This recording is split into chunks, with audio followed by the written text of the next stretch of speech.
ಸ್ವಾಮಿ ವಿವೇಕಾನಂದ ಈ ಹೆಸರು ಕೇಳಿದ ತಕ್ಷಣ ನಮಗೆಲ್ಲ ನೆನಪಾಗೋದು ಅವರ ಜ್ಞಾನ, ಅವರ ಮಾತು, ಇಡೀ ಜಗತ್ತಿನ ಮೇಲೆ ಅವರು ಬೀರಿದ ಪ್ರಭಾವ. ಆದರೆ ಈ ಮಹಾನ್ ವ್ಯಕ್ತಿ ಒಬ್ಬ ಸನ್ಯಾಸಿಯಾಗಿದ್ದು ಹೇಗೆ? ಅವರ ಬದುಕಿನ ಆ ಆರಂಭದ ದಿನಗಳನ್ನ, ಆ ಪಯಣವನ್ನ ಇವತ್ತು ಒಮ್ಮೆ ನೋಡೋಣ.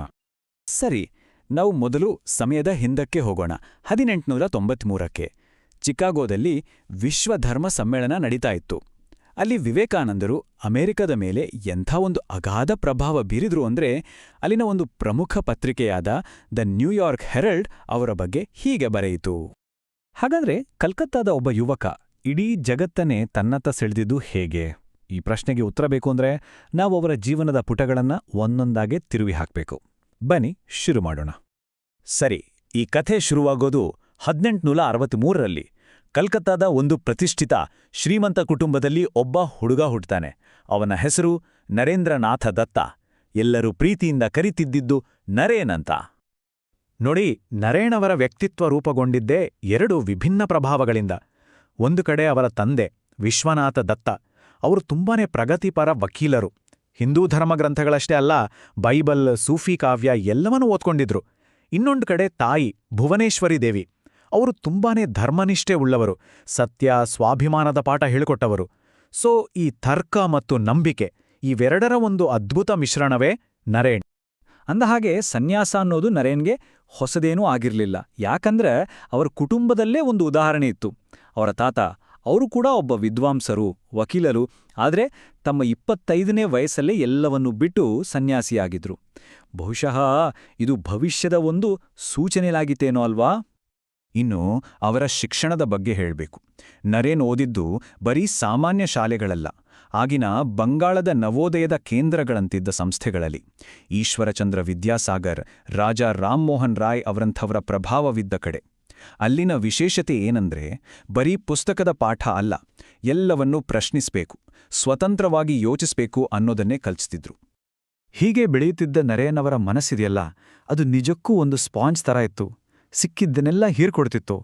ಹಾಗಾದರೆ ಯಾವೆಲ್ಲ ತತ್ವಶಾಸ್ತ್ರಗಳು, ವಿಚಾರಗಳು ಅವರ ಮೇಲೆ ಪ್ರಭಾವ ಬೀರಿದ್ವು? ಬನ್ನಿ ನೋಡೋಣ. ಅವರ ಜ್ಞಾನದ ಹಸಿವು ಎಷ್ಟಿತ್ತು ಅಂದ್ರೆ ಅದಕ್ಕೆ ಎಲ್ಲೆಗಳೇ ಇರಲಿಲ್ಲ. ಒಂದು ಕಡೆ ನಮ್ಮ ಹಿಂದೂ ಧರ್ಮಗ್ರಂಥಗಳು, ಅದ್ವೈತ ವೇದಾಂತ, ಬ್ರಹ್ಮ ಸಮಾಜದ ಚಿಂತನೆಗಳು.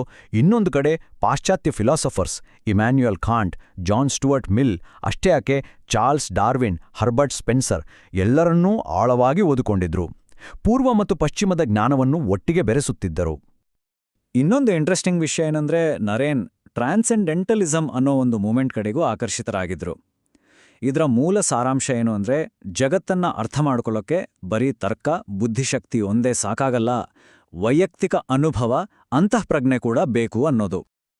ಇದನ್ನೆಲ್ಲ ಒಟ್ಟಿಗೆ ನೋಡಿದ್ರೆ ಇದನ್ನ ಹೀಗೆ ಕಲ್ಪಿಸ್ಕೊಳ್ಬಹುದು. ನರೇನ್ ಅವರ ಮನಸ್ಸು ಒಂದು ದೊಡ್ಡ ಕ್ಯಾನ್ವಾಸ್ ಇದ್ದ ಹಾಗೆ.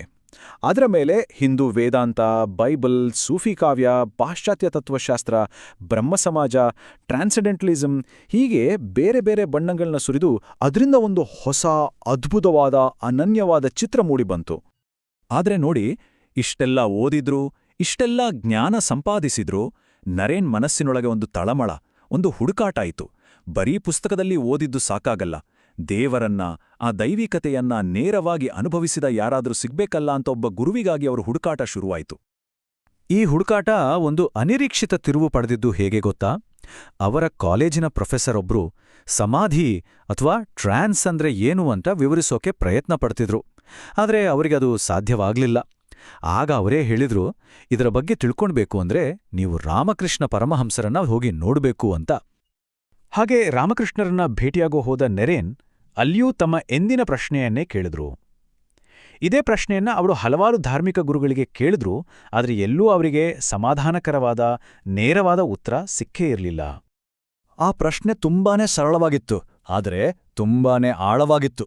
ಅವರು ನೇರವಾಗಿ ಕೇಳಿಯೇ ಬಿಟ್ರು. ಅದಕ್ಕೆ ರಾಮಕೃಷ್ಣ ಅವರು ಕೊಟ್ಟ ಉತ್ತರ, ಅದು ನರೇನ್ ಅವರ ಇಡೀ ಬದುಕನ್ನೇ ಬದಲಾಯಿಸಿತು.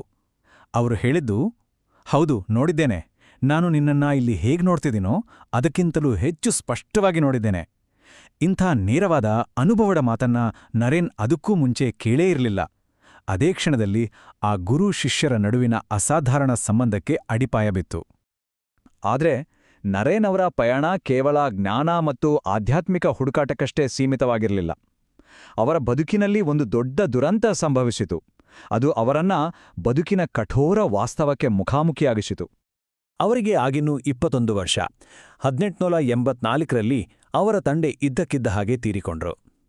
ಆ ಶ್ರೀಮಂತ ಕುಟುಂಬದ ಮೇಲೆ ದೊಡ್ಡ ಸಾಲದ ಹೊರೆ ಬಿತ್ತು. ಇಡೀ ಜಗತ್ತೇ ತಲೆಕೆಳಗಾದ ಅನುಭವ. ಒಂದು ಕ್ಷಣ ಯೋಚನೆ ಮಾಡಿ, ಶ್ರೀಮಂತ ವಕೀಲರ ಮಗನಾಗಿ ಬೌದ್ಧಿಕ ಆಧ್ಯಾತ್ಮಿಕ ಚರ್ಚೆಗಳಲ್ಲಿ ಮುಳುಗಿದ್ದ ಹುಡುಗ ಈಗ ಇದ್ದಕ್ಕಿದ್ದ ಹಾಗೆ ಬಡವನಾಗಿ ಕೆಲಸಕ್ಕಾಗಿ ಅಲಿಯುವ ಸ್ಥಿತಿಗೆ ಬಂದಿದ್ದ. ಈ ಕಷ್ಟ ಇದೆಯಲ್ಲ, ಇದು ಅವರಿಗೆ ಬಡತನ ಅಂದ್ರೆ ಏನು ಅಂತ ಪುಸ್ತಕದಲ್ಲಿ ಓದಿದ್ದನ್ನಲ್ಲ, ಜೀವನದಲ್ಲೇ ನೇರವಾಗಿ ನೋವಿನಿಂದ ಕಲಿಸಿತ್ತು. ಈ ಸಂಕಷ್ಟದ ಸಮಯದಲ್ಲಿ ಅವರಿಗೆ ದಾರಿ ತೋರಿಸಿದ್ದು ಅವರ ಗುರು ರಾಮಕೃಷ್ಣರು.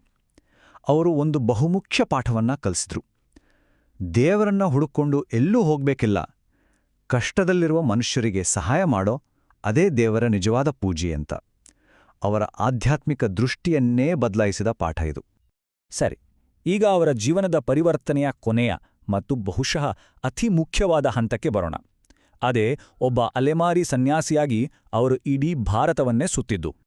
1888ರಲ್ಲಿ ತಮ್ಮ 25ನೇ ವಯಸ್ಸಿನಲ್ಲಿ ಈ ಪಯಣ ಶುರುವಾಗುತ್ತೆ.